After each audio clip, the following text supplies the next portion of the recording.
Zig Ziglar. Inspiring true performance. A number of years ago, Laurie Majors, my executive assistant, got a phone call from a lady in Birmingham, Alabama. At the end of the conversation, she said, Zig, she said, I believe this woman thinks she's got an impossible problem, but I believe you can solve that problem with her in just a few minutes if you will spend that time with her. I said, well, Laurie, tell her to meet me backstage. I'll get there about 10 minutes early. My schedule was such that was about all I had. Well, I got there, and I was on backstage behind the curtain on one side. She spotted me from the other side, and as she walked across the stage, I have never seen as much anger in a human being in my life as I saw in her. She almost started crying when she saw me. She said, oh, I'm just so glad to see you. I got this horrible job. I hate it. I hate everything about it. I hate everybody down there. I mean, you talking about negative nails, she was it. She said, can you help me? Now, understand, I've only got about 10 minutes. So I looked at her, and one thing I have learned, I don't do counseling, but I talk with a lot of people who do, in psychology, psychiatry, and the ministry. And they tell me that everybody who comes to you with a problem are not necessarily looking for a solution. I couldn't understand that for a long time. Why do they bring you a problem if they don't want to solve it? Well, I can tell you why. They want to tell you about it, you about it, you about it, you about it, and you about it. And if you foul up the deal and solve the problem, they can't tell you again, you again. They want the attention that goes with the problem, and every company just about it has that kind of an individual. They want the attention that goes with griping and complaining.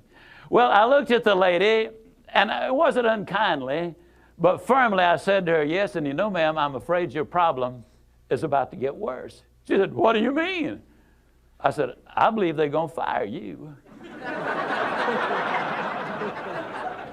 She was stunned. I couldn't have stunned her more if I'd hit her in the face with a bucket of ice water. She said, fire me? Why on earth would they fire me?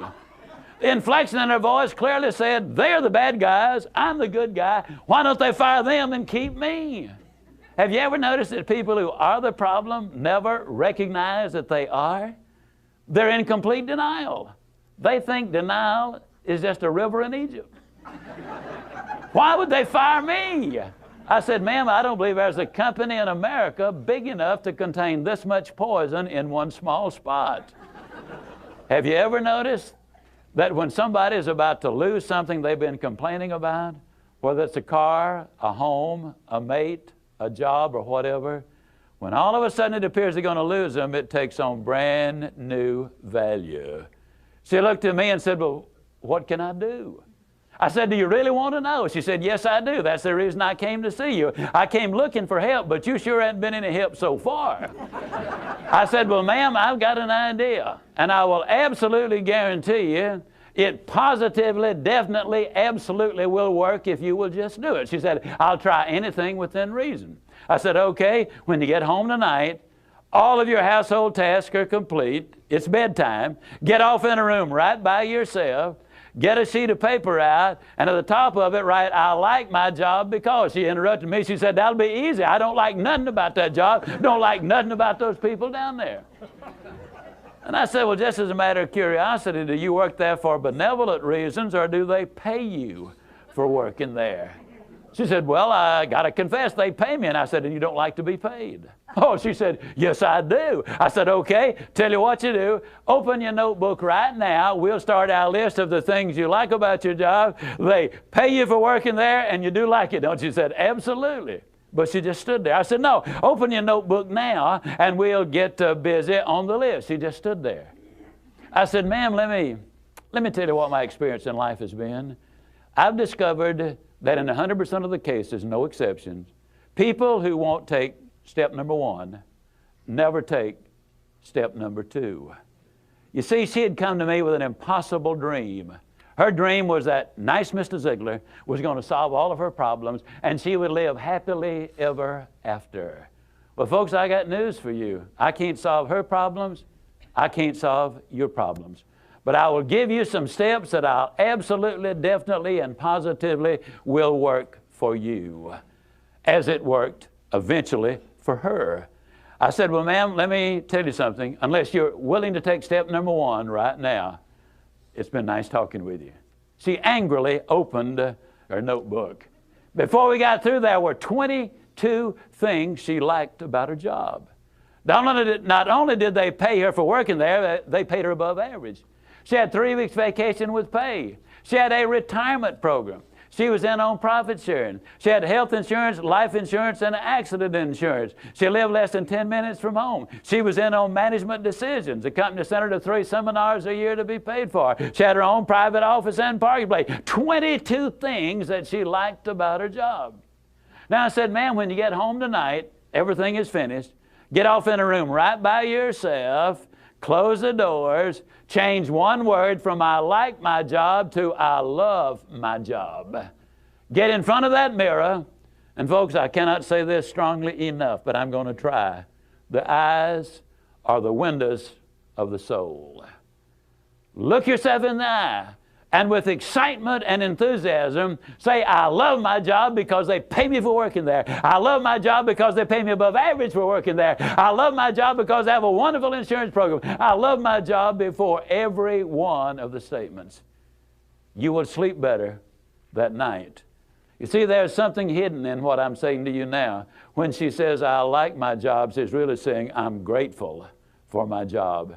And of all of the emotions we can have, according to Hans Selye, the #1 stress specialist in America, the healthiest of all human emotions is gratitude. I said, you go down that list. I like my job. I love my job, rather. That is a way of gratitude. You'll sleep better the first night. Tomorrow morning, when you get up, get back in front of the mirror just before you go to work. Get back in front of the mirror and repeat the process again with excitement and enthusiasm. I love my job because, and take the list with you. Because the reality is, you see, you will have started to change from a fault finder to a good finder. Some people do really find fault like there's a reward for it. They really do. Take the list with you, and you will be able to add to that list, absolutely guaranteed. Do this every morning and every night, and you will have an astonishing recovery from this advanced case of stinking thinking. Now, I didn't say that to her, but I'm saying it to you. That's what it was. It was an advanced case of stinking thinking. Well, 6 weeks later, I was back in Birmingham, Alabama. I was doing a follow-up sales seminar.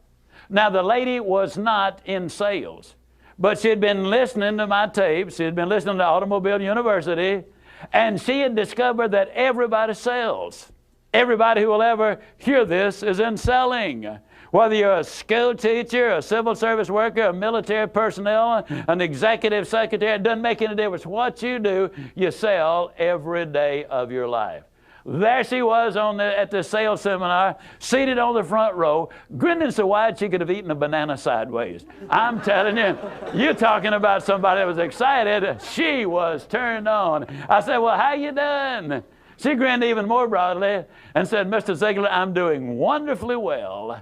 And thank you for asking. She said, you cannot believe how much those people down there have changed.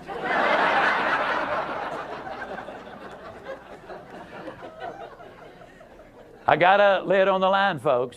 You're not going to change anybody else till you change you. Everything really does begin with you. Now, you see, the unfortunate thing, this lady had been raised in a very negative environment. First, her parents had told her that she'd never amount to anything. They said, you know, you're always late, you're always sloppy, why can't you be like your brother or your sister or whatever? When she got married, her husband had continued it, and so her self-talk had become completely negative. Everything that she said about herself was negative. You know, like Dad said, I'll never amount to anything. Or like my husband says, I can't do anything right. But when she started changing the input, then some radical changes took place. Zig Ziglar. Inspiring true performance.